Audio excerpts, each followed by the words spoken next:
आज के वीडियो में मैं आपके समक्ष लेके आई हूँ ब्योमकेश बख्शी सीरीज़ की एक और कहानी मेनाजरे या चिड़ियाघर। लेखक हैं सारा दिंदो बंदोपाध्याय। तो शुरू करते हैं इस कहानी का डिटेल्ड एक्सप्लेनेशन मेरी यानी गरिमा की आवाज़ में। कहानी की शुरुआत होती है जब निशानाथ बाबू मिलने आते हैं ब्योमकेश बख्शी से। ब्योमकेश बख्शी अपने दोस्त अजीत के संग बैठे हैं अपने घर में।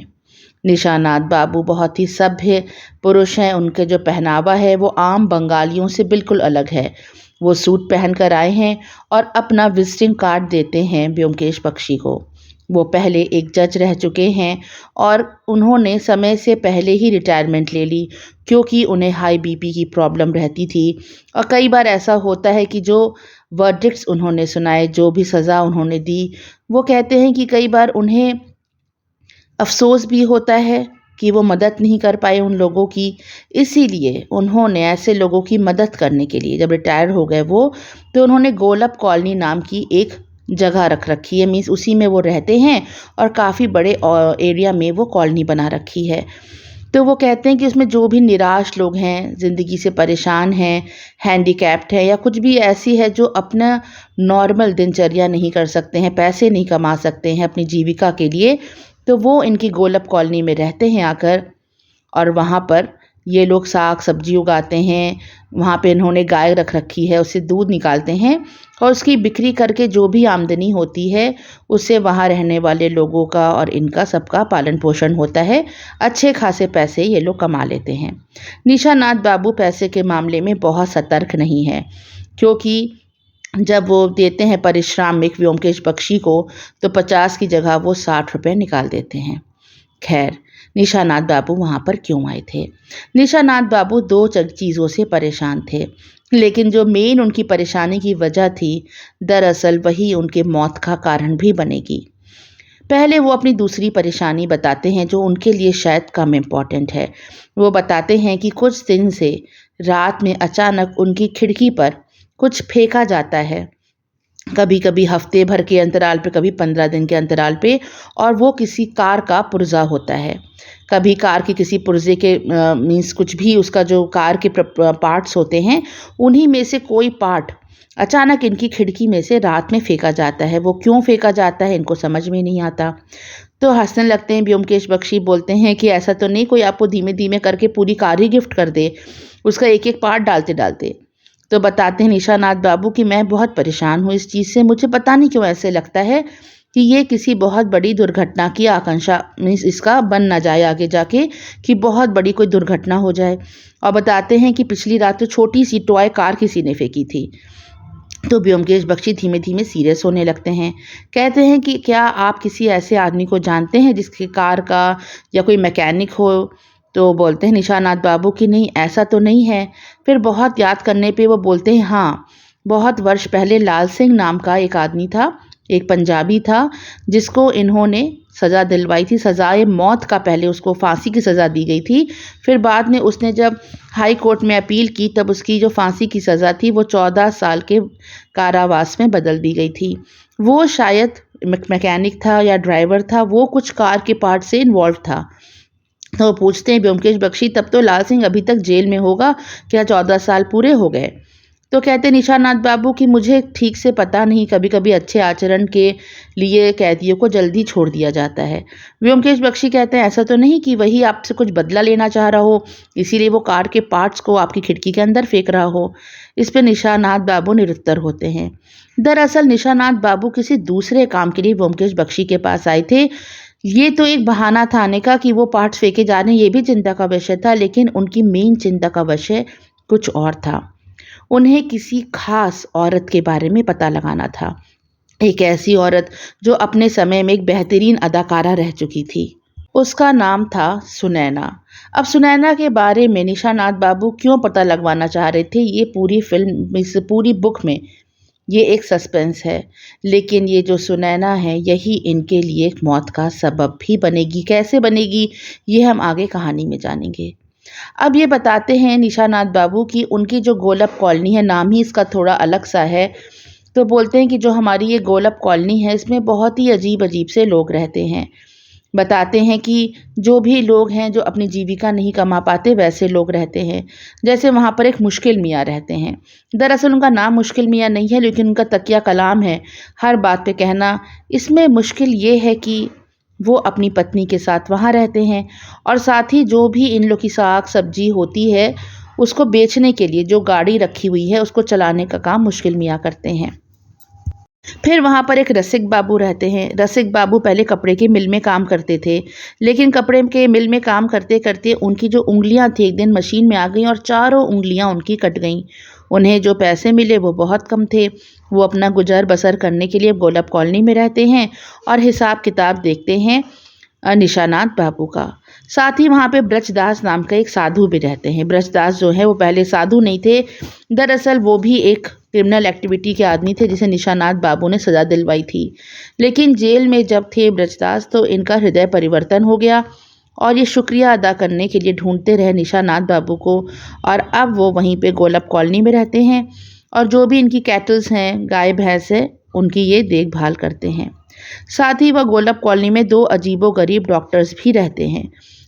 ये दोनों डॉक्टर्स जो हैं उसमें से एक तो एक प्लास्टिक सर्जन रह चुके थे। अमेरिका में एक बहुत बड़े डॉक्टर थे ये, लेकिन वहाँ पर इन्होंने इलीगल तरीके से एक बार एक लड़की का एबॉर्शन करवा दिया था, जिससे कि इनकी जो ये प्रैक्टिस करने का सर्टिफिकेट इनसे ले लिया गया था। और तब ये अब गोलब कॉलोनी में ही रहते हैं और वहाँ पे जितने भी लोग हैं उनकी हेल्थ का ये ध्यान रखते हैं। निशानाथ बाबू के हेल्थ का भी ध्यान रखते हैं ये। इनका नाम है भुजंगधर। वहाँ पे नेपाल बाबू अपनी बेटी मुकुल के साथ भी रहते हैं, लेकिन नेपाल बाबू जो है थोड़े चिड़चिड़े स्वभाव के आदमी हैं। ये एक साइंटिस्ट रह चुके थे और एक बार एक लाइव बॉम्ब बना रहे थे।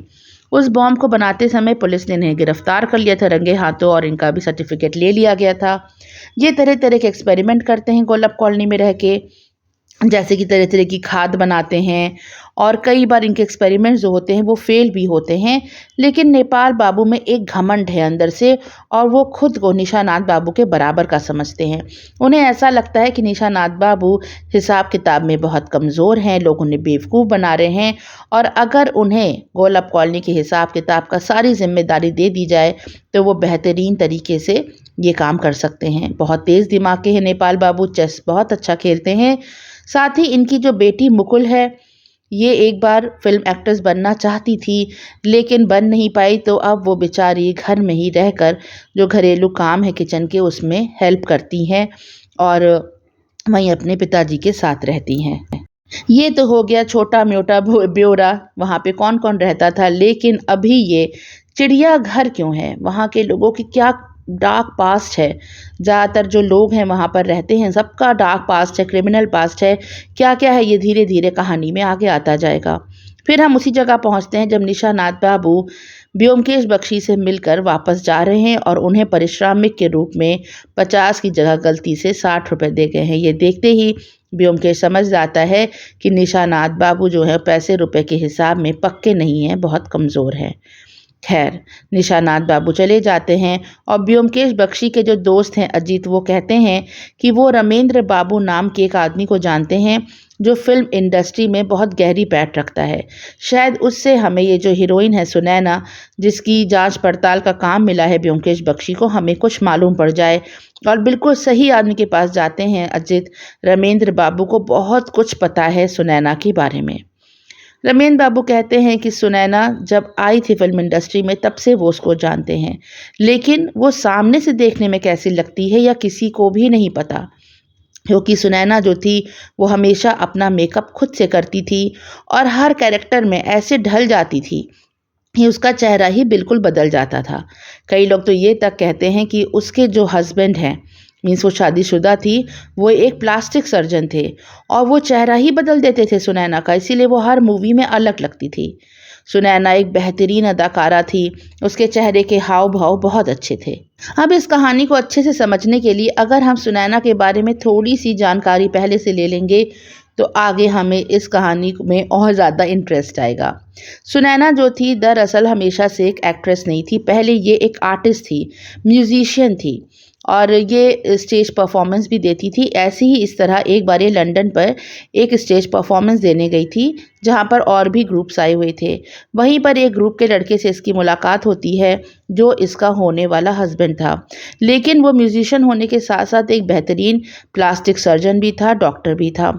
दोनों के बहुत ज़्यादा इंटरेस्ट मिलते हैं और दोनों एक दूसरे पर मर मिटते हैं। ये दोनों दो जिस्म एक जान थे। इन लोग की शादी हो जाती है। कहते हैं जब म्यूज़िकल इंस्ट्रूमेंट बजाते थे ये दोनों, तो कोई पता नहीं कर सकता था कि कब हस्बैंड बजा रहा है और कब वाइफ बजा रही है। ऐसे इन लोग के तार और धुन एक दूसरे से मेल खाते थे। यहाँ तक कि जब सुनैना हीरोइन बनी, सुनैना जिसका असली नाम नित्य कली था, पहले नित्य कली नाम था इसका, लेकिन नित्य कली नाम शायद फेमस नहीं होता फिल्म इंडस्ट्री में, इसलिए उसका नाम सुनैना रख दिया गया था। हम इसे सुनैना कह के ही संबोधित करेंगे। तो सुनैना कहते हैं कि अपने हस्बैंड से इतना अधिक प्यार करती थी कि पहला जो इसे रोल मिला था एक विधवा का मिला था, लेकिन इसको मन में लगा कि कहीं ऐसा रोल करके सच में विधवा ना हो जाए, इसीलिए ने उस रोल को करने से मना कर दिया। देखने में बहुत खूबसूरत नहीं थी सुनैना, लेकिन जब एक्टिंग करती तो ऐसा स्टेज पे उतरती कि लोग समा बन जाता, एक लोग इसी को देखते रह जाते। इसीलिए इसे एक के बाद एक पिक्चर्स मिलती जा रही थी। लेकिन सब कुछ इतना आसान नहीं था। सुनैना का हस्बैंड कहाँ रहता था कोई नहीं जानता था। सुनैना अब अकेली रहती थी। क्या हुआ था इसकी लाइफ में, ये इंडिया क्यों आ गई थी, किसी को कुछ भी नहीं मालूम था इस बारे में। वो एक रहस्य थी। यहीं पे सुनैना का स्टेज शो देखने के लिए मुरारी दत्ता नाम का एक बहुत अमीर ज्वेलर रोज आता और सुनैना की जो एक्टिंग की स्किल्स थी, उसकी जो अदाएं थी, जो मोहकता थी, उस पे वो मर गया। उसे मालूम था कि सुनैना मैरिड है, लेकिन उसे इससे कोई फ़र्क नहीं पड़ता था। शायद वो सुनैना को एक बार से पाना चाहता था। सुनैना बहुत परेशान हो गई थी इससे। और फिर बताते हैं रमेंद्र बाबू कि कुछ दिनों के बाद मालूम पड़ा था कि मुरारी दत्ता का कत्ल हो गया। जहर देके उसे उसी के शोरूम में मार दिया गया था। रमेंद्र बाबू कहते हैं कि पूरा शक सुनैना पे गया था, लेकिन उसके बाद सब लोग सुनैना को ढूंढते रह गए। सुनैना कहीं भी नहीं मिली थी और काफ़ी महंगा एक हीरे का हार भी गायब था मुरारी दत्ता के शोरूम से। वो हीरे का हार भी कहीं नहीं मिला। आज तक सुनैना लापता है। अब ब्योमकेश बख्शी सोचते हैं कि ये सुनैना जो है छोटी मोटी चीज़ नहीं है, ये तो बहुत बड़ी मछली है। इसीलिए निशानाथ बाबू खास करके इतनी दूर से उसका पता करने आए थे। बहुत ही रहस्यमयी लड़की है ये। सामने से कोई फोटोग्राफ नहीं है इसकी। ये कैसी दिखती थी किसी को नहीं पता। खैर चलिए, हम तो कहानी में आगे बढ़ेंगे। अभी जो रमेंद्र बाबू जो मिले हैं अजित को, जो बताते हैं सुनैना के बारे में इतना कुछ, वो इन लोग को हेल्प करने के लिए इनके संग गोलप कॉलोनी तक जाने को तैयार हैं, क्योंकि वहाँ पे शक है निशानाथ बाबू के कि सुनैना छुप के रह रही है, किसी ने इन्हें इन्फॉर्मेशन दी है। तो रमेंद्र बाबू चले जाते हैं ब्योमकेश बख्शी और अजित के साथ गोलप कॉलोनी। वो कहते हैं कि वो छुप के वहाँ पे देखेंगे, वहाँ जो जो भी औरतें रह रही हैं, अगर उसमें से कोई सुनैना होगी तो वहाँ वो पकड़ी जाएगी। जब ये तीनों गोलप कॉलोनी के लिए पहुंचते हैं स्टेशन पे, तो वहाँ उन्हें मुश्किल मियाँ लेने आए हुए थे अपनी गाड़ी से। मुश्किल ये थी कि वो तुरंत अजित बाबू और ब्योमकेश बख्शी को लेके नहीं जा सकते थे, क्योंकि रसिक बाबू भी दूसरी ट्रेन से आने वाले थे। रसिक बाबू वही इंसान है जो हिसाब किताब देखते हैं निशानाथ बाबू का। अब मिल में उनकी 4 उंगलियां कट गई थीं। थोड़ी ही देर में वहाँ पर रसिक बाबू भी आ जाते हैं। बहुत ही पतले दुबले से इंसान थे वो। चेहरे की हड्डियां बिल्कुल बाहर निकली, ज़रूरत से ज़्यादा बड़ा कुर्ता पहने हुए थे। कहते हैं ब्योमकेश बख्शी की अजीब से ही आदमी लगे हैं रसिक बाबू उनको। और ये जो मुश्किल मियाँ थे ये तो थे ही खैर कार्टून बिल्कुल। तो कहते हैं कि लगता है गोलप कॉलोनी में सब चिड़ियाघर ही है, अजीब अजीब तरह के वहाँ पर लोग रहते हैं। उसके बाद ये तीनों पहुंच जाते हैं गोलप कॉलोनी और काम शुरू हो जाता है रमेंद्र बाबू का कि किसी तरह अगर वो सुनैना को पहचान पाए।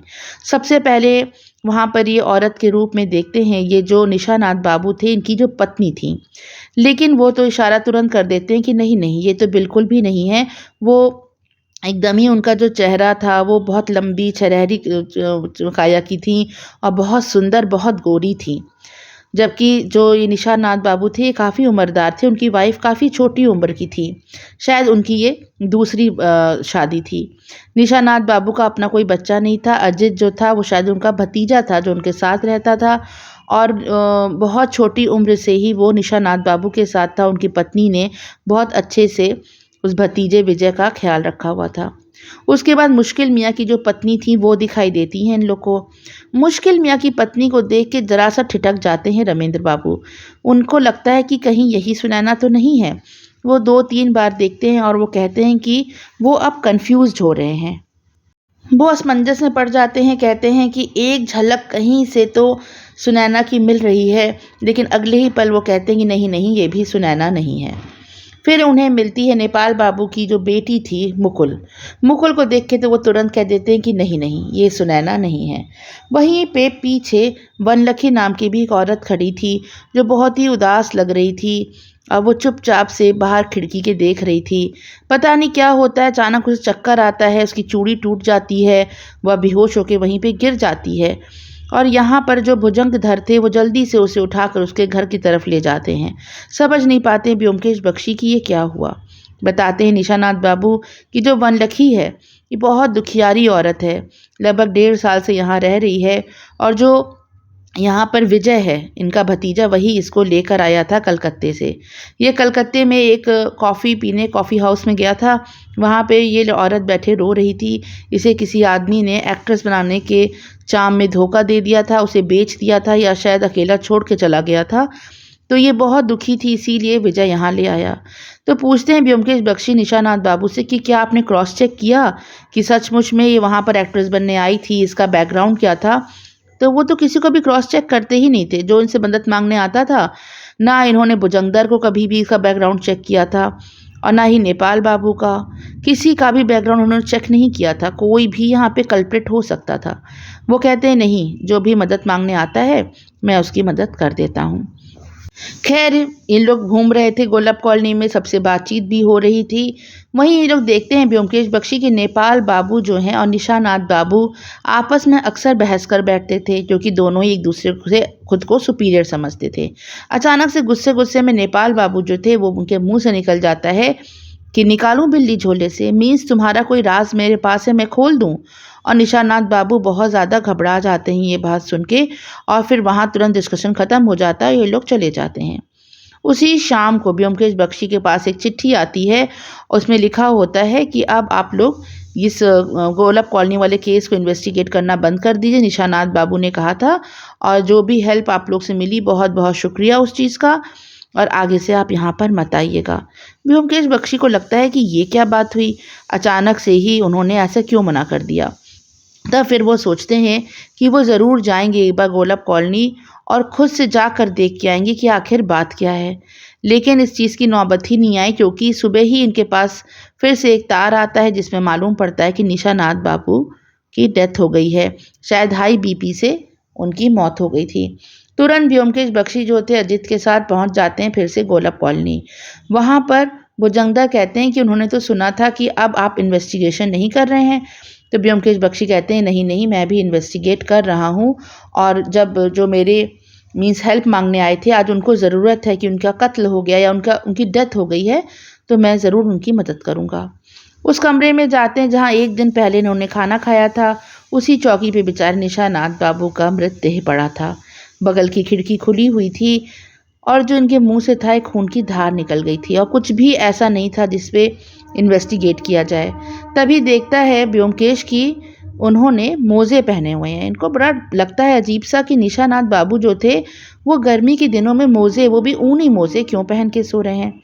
मोज़े उतारते हैं जब ब्योमकेश बख्शी उनके पैर से, तो इनके तलवों पर निशान था, जैसे रस्सी से उनके तलवे बांधे गए हों। इस पे बहुत ज़्यादा आश्चर्य होता है इनको, और ये डिसाइड होता है कि इनकी बॉडी को पोस्टमार्टम के लिए भेजा जाएगा, क्योंकि नेचुरल डेथ नहीं लग रही है। घर के लोग बहुत रोने बिलखने लगते हैं, उनकी पत्नी और उनका जो विजय भतीजा था, कि इस तरह से उनकी बॉडी का पोस्टमार्टम मीन्स चीर फाड़ ना की जाए, लेकिन पुलिस उनकी बॉडी को ले जाती है। पोस्टमार्टम की रिपोर्ट में कुछ भी ऐसा नहीं आता जो संदिग्ध वाला हो, ना ही कोई जहर मिलता है, कोई ट्रेस नहीं मिलते किसी भी पॉइजन के। तो होता है आखिर इनकी डेथ कैसे हुई। तब कहते हैं ब्योमकेश बख्शी की वो पैरों के निशान, तो कहते हैं पैरों के निशान का डेथ से कोई भी ऐसा डायरेक्ट रिलेशन नहीं निकलता। लेकिन ब्योमकेश बख्शी को मालूम था कि नहीं, कुछ ना कुछ है ये बात, क्योंकि जब वो उस कमरे में आए थे तो एक चिड़िया का घोंसला था जो पेड़ के ऊपर वाली लकड़ी पे उसने बना रखा था, वो भी ज़मीन पे गिरा पड़ा था। बार बार ऊपर पंखे को देखते थे ब्योमकेश बख्शी, और ना जाने उन्हें ऐसा क्यों लगता था कि निशानाथ बाबू के पैरों में रस्सी बांध के उन्हें ऊपर लटका दिया गया, जिससे सारा खून का बहाव इनके सर में आ गया, ब्रेन हेमरेज हो गया और उनकी डेथ हो गई। बार बार उन्हें ये बात लगती थी, लेकिन अभी वो इस बात को प्रूव नहीं कर पा रहे थे। सबसे बड़ी बात ये थी कि उस समय निशानाथ बाबू की जो पत्नी थी वो कहाँ थी। अगर उनकी मौत हुई, वो तड़पे होंगे, चिल्लाए होंगे, बगल के कमरे में उनकी पत्नी थी, कैसे उन्होंने ये सब कोई भी बात नहीं सुनी। और बार बार उस राज की बात भी याद आती थी ब्योमकेश बख्शी की, वो राज जो उस दिन नेपाल बाबू खोलने जा रहे थे, जब निशानाथ बाबू से उन्होंने कहा था कि मैं तुम्हारा कोई पुराना राज खोल दूंगा। बार बार ब्योमकेश बख्शी को लग रहा था कि कहीं उस राज के कारण ही तो निशानाथ बाबू का कत्ल किसी ने नहीं कर दिया। नेपाल बाबू बार बार यही चीख रहे थे कि विजय जो है यही है कल्प्रिट मेन, सारा पैसा इसको और इनकी पत्नी को मिलना था, सब लेने के लिए इसने जानबूझकर निशानाथ बाबू को मार दिया। ये बहुत जल्दी में था क्योंकि पूरे गोलप कॉलोनी की कस्टडी इसको अपने हाथों में चाहिए थी। अब एक और बहुत ही इंटरेस्टिंग बात थी कि जिस रात निशानाथ बाबू का कत्ल हुआ, उसी रात 2 शख्स गोलप कॉलोनी छोड़कर भाग चुके थे। एक तो रसिक बाबू थे जिनकी उंगलियां कटी हुई थी, और दूसरे वो ब्रजदास थे जो साधु बनकर रहते थे। मीन्स वो पहले क्रिमिनल बैकग्राउंड से थे, बाद में वो साधु बन गए थे। दोनों की ही तलाश जारी कर दी जाती है। रसिक बाबू को ढूंढना बहुत मुश्किल नहीं था, जो कि बहुत बड़ी पहचान थी कि उनकी 4 उंगलियां नहीं थी। वो क्यों कर आखिर भाग गए थे। इसमें बताता है विजय की एक रात पहले इसने सुना था कि ये जो रसिक बाबू थे इसको डांट रहे थे निशानाथ बाबू, क्योंकि इसने पैसे के मामले में कुछ गड़बड़ की थी, क्योंकि कैशियर जो था ये यही था, हिसाब किताब यही देखता था।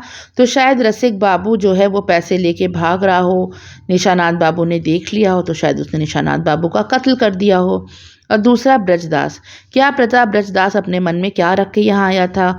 उसे जो सज़ा थी वो निशानाथ बाबू ने ही दी थी। हो सकता है वो बदला लेने की फिराक में हो और अंत में उसने वो मौका देख लिया और निशानाथ बाबू का कत्ल कर दिया। विजय उस रात गोलप कॉलोनी में था ही नहीं। उसे एक ज़रूरी चिट्ठी आई थी कि उसे तुरंत कलकत्ता आना है, और फिर वहाँ पर वो कलकत्ते चला गया था। बाद में उसे मालूम पड़ा था कि ये गलत चिट्ठी थी, गलत इन्फॉर्मेशन दी गई थी कि इसने जानबूझ के उसे उस रात गोलप कॉलोनी से बाहर कर दिया था। अब ब्योमकेश बख्शी पुलिस के संग मिलकर एक प्लान बनाते हैं कि वो बिल्कुल भी इन्वेस्टिगेशन चालू नहीं रखेंगे गोलप कॉलोनी में, और वो चुपचाप से पैनी नज़र रखेंगे कि कौन कौन कहाँ जा रहा है। 2-3 दिन तक तो कुछ भी मूवमेंट नहीं होती। फिर जो भुजंग दर बाबू थे वो चुपचाप से शॉल ओढ़ के एक दिन रात की ट्रेन से कलकत्ते जाते हैं। कलकत्ते में वो 19 मिर्ज़ा लेन में एक घर में जाते हैं। मालूम पड़ता है ये घर किसी औरत के नाम पे रजिस्टर्ड है। उधर पुलिस रसिक बाबू को भी पकड़ लेती है। रसिक बाबू जो थे वो बताते हैं कि वो चुपचाप से पैसे लगभग 3,000 रुपये लेके वहाँ से फ़रार हुए थे, लेकिन वो 3,000 रुपये उनके पास मिलते ही नहीं, उनके पास सिर्फ 30 रुपये मिलते हैं। तो वो कहते हैं कि गोलप कॉलोनी में ही उन्होंने चुपचाप से वो पैसे किसी के पास रखवाए हैं, लेकिन किसके पास रखवाए हैं वो कोई नहीं जानता। दरअसल एक अंदर ही अंदर प्लान बन रहा था। ये जो विजय था और रसिक बाबू थे, ये सब चाह रहे थे कि इन लोग पैसा इकट्ठा कर लें अलग अलग, और किसी तरह गोलप कॉलोनी जैसे ही एक कॉलोनी वो भी शुरू करें जहाँ पे वो सब्जी उगाएं और वहाँ कैटल्स पालें, और फिर वो इस तरह का बिजनेस करें। इसीलिए वो पैसा यहाँ गोल मोल करके अपना खुद का स्टैंड लेने की तैयारी में थे। लेकिन वो पैसे किसके पास जमा कर रहे थे ये कोई नहीं जानता था। ब्रजदास भी पकड़ा जाता है। ब्रजदास के पकड़ने पे काफ़ी कुछ चेंजेस आते हैं कहानी पे। ब्योमकेश बख्शी बहुत सख्ती से ब्रजदास से पूछताछ करती है। उसे बहुत भला बुरा भी कहा जाता है कि तुमने धोखा दिया, तुम बदला लेने की फिराक से आए थे, जबकि ब्रजदास को ये तक पता नहीं होता कि निशानाथ बाबू का कत्ल हो चुका है। वो बहुत रोने लगता है ये बात सुन के। फिर वो कहता है कि उसने बहुत कुछ झूठ बोला, अब वो आगे झूठ नहीं बोलेगा, और वो बताता है कि वो राज की बात क्या थी जो उस राज नेपाल बाबू खोलना चाह रहे थे, जिस वजह से निशानाथ बाबू ने वो तार भेज दिया था ब्योमकेश बख्शी को कि आप इन्वेस्टिगेशन मत करिए आगे की। वो ये बात थी कि निशानाथ बाबू और उनकी पत्नी की शादी कभी हुई ही नहीं थी, वो उनकी पत्नी ही नहीं थी। दरअसल जो निशानाथ बाबू की पत्नी थी वो लाल सिंह की विवाहिता पत्नी थी। लाल सिंह वही था, वो पंजाबी ड्राइवर जिसको 14 साल की सज़ा हुई थी। अब ये जो लाल सिंह था इसके बारे में भी पता किया जाता है। मालूम पड़ता है कि 2 साल पहले ही इसकी मृत्यु हो गई थी। ये सब बातें सुन के ब्योमकेश बख्शी अपना सर पकड़ लेते हैं। कहते हैं सही में ये गोलप कॉलोनी जो है एक चिड़ियाघर ही है, अजीब अजीब राज छुपे पड़े हैं यहाँ पर। ब्रजदास कहता है कि सालों पहले जब लाल सिंह को सजाए मौत दी थी निशानाथ बाबू ने, तो रोज़ इनकी जो पत्नी थी लाल सिंह की, वो आ जाती थी निशानाथ बाबू के घर पे और रोती बिलखती रहती थी कि प्लीज़ उनकी सज़ा को माफ़ कर दीजिए। लेकिन निशानाथ बाबू जो थे वो अपने कर्म पे एकदम अडिग रहते थे। जो उन्होंने एक बार सुना दी सज़ा, फिर वो हिल नहीं सकते थे उससे। तब विजय जो था, उनका छोटा सा भतीजा, वो बहुत पास आ गया था लाल सिंह की पत्नी के। वो बहुत कहता अपने चाचा निशानाथ बाबू से कि प्लीज़ उनको माफ़ कर दो। लेकिन जब उसे सज़ा हो ही गई लाल सिंह को, तब इसकी जो लाल सिंह की पत्नी थी वो निशानाथ बाबू के घर पे ही रहने लगी। ब्रजदास कहता है कि सालों के बाद जब गोलब कॉलोनी में दोबारा मुलाकात हुई उसकी निशानाथ बाबू से, जब ये जेल से छूट के आया, तब इसको मालूम पड़ा कि लाल सिंह की जो पत्नी थी वो तो अब निशानाथ बाबू की पत्नी बन के रह रही है। निशानाथ बाबू ने कहा था कि ये राज तुम किसी को भी मत खोलना, लेकिन ये राज जो है वो विजय ज़रूर जानता था। विजय और ये जो मुकुल थी, मुकुल यानी कि नेपाल बाबू की जो बेटी थी, ये दोनों की बहुत प्रगाढ़ दोस्ती हो गई थी और शायद विजय ने ये बात मुकुल को बता दी।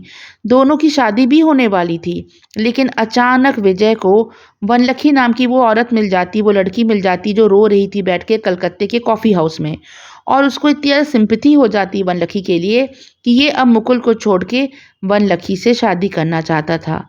तब ब्योमकेश बख्शी को ये बात लगती है कि शायद विजय ने वो राज वनलक्ष्मी को भी बता दिया होगा, ऐसा राज जिससे कोई भी निशानाथ बाबू को या उसकी पत्नी को शायद ब्लैकमेल भी कर सकता था।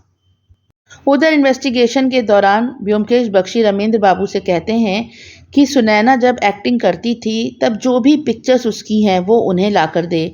वो कोशिश करेंगी कि जितनी भी औरतें रहती गोलब कॉलोनी में वो उससे मिलाने का प्रयास करें। रमेंद्र बाबू तुरंत सुनैना की 3-4 तस्वीरें ला के दे देते हैं ब्योमकेश बख्शी को, लेकिन ब्योमकेश बख्शी बहुत ज़्यादा मिलाते हैं, तब भी किसी भी लेडी से वो तस्वीरें नहीं मिल रही थी। फिर ब्योमकेश बख्शी एक खेल करते हैं, 2 लिफाफे लाते हैं और दोनों लिफाफों में 2-2 तस्वीरें सुनैना की रख देते हैं। एक लिफाफा वो दे देते हैं नेपाल बाबू को और एक दे देते हैं भुजंगधर को। कहते हैं इस लिफाफे में बहुत ही ज़्यादा इम्पॉर्टेंट डॉक्यूमेंट्स हैं और हो सकता है इस इन्वेस्टिगेशन में ब्योमकेश बख्शी की जान भी चली जाए। जब तक वो ना कहे तब तक वो इस लिफाफे को ना खोलें। लेकिन ये ब्योमकेश की एक चाल थी, क्योंकि किसी भी तरह से सुनैना पकड़ में नहीं आ रही थी, कोई भी इन लोग को सुराग नहीं मिल रहा था, तो ब्योमकेश बख्शी ने एक चाल चली। थोड़े दिनों के बाद वो लिफाफे वापस ले लिए गए दोनों से, और फिर जिस लिए वो लिफाफे दिए गए थे उन लोग को, वो मोटिव पूरा हो गया था ब्योमकेश बख्शी का। वो बहुत खुश होते हैं जब लिफाफे उन्हें वापस मिलते हैं। वो राज क्या था ये आगे खुलेगा, और फिर वो कहते हैं ब्योमकेश बख्शी कि अब उन्हें सुनैना भी जल्दी ही मिल जाएगी। अब फिर से इस बात का डिस्कशन शुरू होता है कि जब निशानाथ बाबू का कत्ल हुआ तकरीबन रात के 10 से 11 के बीच में, तब सब लोग उस समय कहाँ पर थे। नेपाल बाबू कहते हैं कि वो तो अपनी बेटी के संग बैठ के चेस खेल रहे थे, लेकिन उन्हें चेस खेलते तो किसी ने नहीं देखा। भुजंगधर बाबू जो थे वो सितार बजा रहे थे, वो रोज़ रात को सितार बजाते थे। और वनलक्ष्मी जो थी, जो बहुत चिढ़ती थी भुजंगधर से, वो कहती है कि वो सिलाई कर रही थी रात में बैठ के, और उसको पूरे टाइम भुजंगधर की सितार बजाने की आवाज़ आती रही थी। इस तरह से सब लोग अपने अपने बताते हैं कि हाँ मैं तो ये कर रहा था, मैं वो कर रहा था। और साथ ही वहाँ पर एक और नौकर भी रहता था जो कि गूंगा बहरा था, पानू गोपाल। पानू गोपाल जो था वो गूंगा बहरा था, वो रहता था निशानाथ बाबू के साथ। और जब इन्वेस्टिगेशन चल रहा था तो बार बार वो कुछ बताने का प्रयास करता था, लेकिन वो बता नहीं पाता था क्योंकि लिखना पढ़ना उसे आता नहीं था और वो गूंगा बहरा था। तो एक दिन जब इन लोग इन्वेस्टिगेशन चल रही थी, उसी दौरान पानू गोपाल भी मरा हुआ मिलता है। उसकी मौत कैसे हुई थी वो धीमे धीमे राज खोलते हैं। जब उसका इन्वेस्टिगेशन होती है, उसकी पोस्टमार्टम होता है कि उसे जहर दे के मारा गया। दरअसल पानू गोपाल जो था वो बहरा था, उसके कान से कई बार मवाद आता था। तब भुजंगधर जो थे वो जो कि एक डॉक्टर थे, तो उसे एक दवाई देते थे जो वो रोज़ कान में अपने डालता था। उस रात भी पानू गोपाल ने अपने कान में दवाई डाली थी, लेकिन उस दवाई में जहर मिला दिया गया था जिससे वो मर गया। अभी जो जहर था, ये जो सिगरेट के अंदर निकोटीन होता है उससे बना हुआ जहर था। नेपाल बाबू बहुत गुस्से में कह जाते हैं, कहते हैं कि अरे पानू गोपाल को तो कोई भी मार सकता था, उसे निकोटीन से ही तो मारा गया। एक पैकेट सिगरेट में इतना निकोटीन होता है, उसे सिर्फ पानी में उबालना ही तो होता है और जहर तैयार कि पूरी गोलब कॉलोनी का हर सदस्य मर सकता है। और ये बोल के अचानक से वो चुप हो जाते हैं। उन्हें लगता है अरे ये मेरे मुंह से क्या निकल गया। व्योमकेश बख्शी बहुत घूर के देखते हैं नेपाल बाबू को। नेपाल बाबू पे उन्हें अचानक शक हो जाता है कि ये एक साइंटिस्ट हैं, सब कुछ जानते हैं जहर के बारे में, कहीं यही तो नहीं कल्प्रिट हैं, ये पूरे गोलब कॉलोनी की कस्टडी अपने हाथों में चाहते हो और इसीलिए उन्होंने निशानाथ बाबू का निशाना बनाया हो। लेकिन ऐसा पॉसिबल नहीं था, क्योंकि निशानाथ बाबू ने अपनी वसीयत लिख रखी थी जिसमें अपने भतीजे विजय और अपनी पत्नी को उन्होंने आधी आधी प्रॉपर्टी दे रखी थी। अगर वो मर भी जाते तो नेपाल बाबू का कोई भला नहीं होने वाला था। दूसरी बात ये भी थी कि उनकी बेटी मुकुल की शादी होने वाली थी विजय से, जो विजय ने कैंसिल कर दी। मुकुल का दिल टूट गया था। हो सकता है इस चीज़ का बदला लेने के लिए नेपाल बाबू ने निशानाथ बाबू को मारा हो, लेकिन अगर वो मारते तो विजय को भी मार सकते थे। निशानाथ बाबू को मार के मुकुल की शादी तो हो नहीं सकती थी। खैर, इन सब अटकलों के बीच में इन्वेस्टिगेशन आगे चल रही थी। खैर, ये इन्वेस्टिगेशन होते होते वो समय आ जाता है जब सारे हॉल में इकट्ठा बैठते हैं। वो ख़ास वक्त जिसका मुझे बहुत इंतज़ार रहता है इस पूरी बुक में। जब भी कोई अच्छी डिटेक्टिव स्टोरी मैं पढ़ती हूँ तो जो एक आखिरी सीन आता है जिसमें सब इकट्ठा हैं और जो डिटेक्टिव है वो खड़े होकर सबके बारे में बता रहा है और अंत में राज खोलता है कि असली कातिल कौन है। ये मेरा फेवरेट पार्ट है जो आ चुका है इस कहानी का। व्योमकेश बख्शी खड़े हैं और सबसे पहले वो निशानाथ बाबू पत्नी की से कहते हैं कि आप वो महीने के पैसे आखिर किस लिए देती थीं और किसको देती थीं। उनकी पत्नी बिल्कुल घबरा जाती हैं।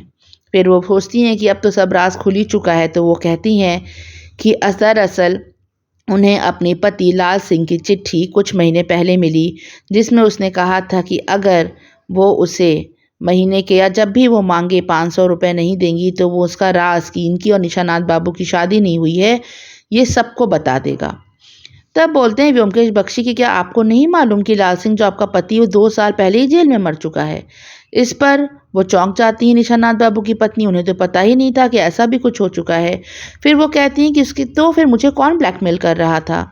वो कहती हैं कि मुझे चिट्ठी आई थी कि जब भी मैं कार का कोई पार्ट तुम्हारे घर के अंदर फेंकूंगा उसी रात तुमको गेट पे आके एक लिफाफे में 500 रुपये रख देने, या पलट के देखना भी नहीं है कि वो लिफाफा कौन उठा रहा है। और वो चिट्ठी लाल सिंह की तरफ थी।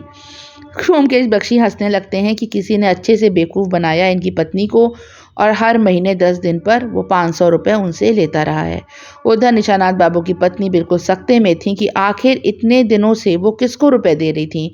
जब भी कार का कोई पार्ट खिड़की से अंदर फेंका जाता था ये एक इशारा था कि आज रात तुम्हें पैसे देने हैं। जब निशानाथ बाबू का जिस रात कत्ल हुआ उस रात भी वह कार का पुर्जा अंदर फेंका गया था और उनकी पत्नी रात में जब वो लिफाफा देने गेट पर गई थी उसी समय निशानाथ बाबू का कत्ल हो गया था।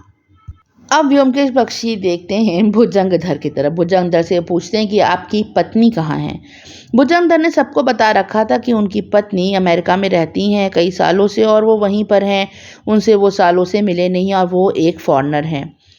तब बोलते हैं व्योमकेश बख्शी कि नहीं, ना तुम्हारी पत्नी एक विदेशी है और ना ही वो विदेश में रहती है, वो तो एक इंडियन है और यहीं इसी कमरे में मौजूद है। सब लोग चौंक जाते हैं और तब वो देखते हैं वनलक्की की तरफ। वनलक्की वही एक्ट्रेस सुनैना थी जिसका पहला नाम नित्यकली था और वो भुजंगधर वही प्लास्टिक सर्जन डॉक्टर था जो बहुत अच्छा म्यूजिशियन भी था, जिसकी मुलाकात लंदन में एक हुई थी सेमिनार में। इन लोग की शादी हुई थी, लेकिन भुजंगधर ने गलत एक ऑपरेशन कर दिया था जिसकी वजह से उसका लाइसेंस जब्त हो गया था। तब ये बेरोज़गार हो गया था और आके गोलब कॉलोनी में रहने लगा था, लेकिन खाना खर्चा नहीं चलता था। इसकी पत्नी जो थी जिसका नाम एक्ट्रेस सुनैना था, जिसका नाम नित्यकली था, मीन्स ओरिजिनल नाम जो था, वो चुपचाप से कहाँ रह रही थी किसी को नहीं पता। तब इसने भुजंगधर ने उसे फिल्म में लॉन्च किया क्योंकि वो एक्टिंग बहुत अच्छी करती थी। लेकिन तब वहाँ मुरारी दत्ता उसके पीछे पड़ गया और तब मुरारी दत्ता को रास्ते से हटाने के लिए पति पत्नी ने मिलकर उसे जहर दिया, वही निकोटीन का जहर, जिससे कि वो बेचारा पानू गोपाल मारा गया था और मुरारी दत्ता को मार दिया गया। लेकिन शक चला गया था एक्ट्रेस सुनैना पे, इसीलिए सुनैना का इन्होंने चेहरा ही बदल दिया। मीन्स ये जो थे भुजंगधर ये प्लास्टिक सर्जन थे और वो घर कलकत्ता का जहाँ ही चुपचाप से रात में गए थे वहाँ पे सारा ऑपरेशन का सामान रखते थे। इन्होंने अपनी पत्नी नित्यकली का चेहरा बदल दिया जिससे कि वो वनलक्की बन गई। उसके आगे के 2 दांत तक तोड़ दिए और नकली दांत लगा दिए गए, जिससे इसका चेहरा इतना बदल गया कि कोई भी, यहाँ तक कि जो रमेंद्र बाबू गए थे पहचानने सुनैना को, वो भी नहीं पहचान पाए कि वनलकी ही सुनैना है।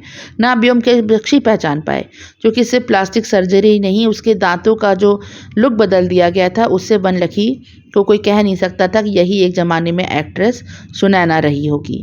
कहते हैं ब्योमकेश बख्शी भुजंगधर से, इसीलिए तुम दूसरों को दिखाने के लिए ऐसा दिखाते थे कि वनलकी से तुम्हें बहुत चिढ़ है, वो बहुत ही बेकार औरत है कि किसी को शक भी ना हो कि वो तुम्हारी पत्नी है। लेकिन सच्चाई तो ये थी कि भुजंगधर और वनलकी दो जिस्म एक जान थे। ये दोनों एक दूसरे को बचाने के लिए कुछ भी कर सकते थे। ये बताता है कि जब निशानाथ बाबू किसी ने टिप दी कि वो जो एक्ट्रेस सुनैना है, जिसका क्रिमिनल बैकग्राउंड है और वो छुप के तुम्हारे गोलप कॉलोनी में ही रह रही है, और तब इन्होंने व्योमकेश बख्शी से हेल्प मांगी और रमेंद्र बाबू इनके साथ आ गए, तब ये जो वनलकी थी ये चौंक गई। वो समझ गई कि रमेंद्र बाबू कहीं उसको पहचान लेंगे तो भांडा फूट जाएगा, पति पत्नी दोनों जेल जाएंगे। किसी तरह ये रोकना चाहते थे ये सब होने से, लेकिन कैसे रोके समझ में नहीं आ रहा था।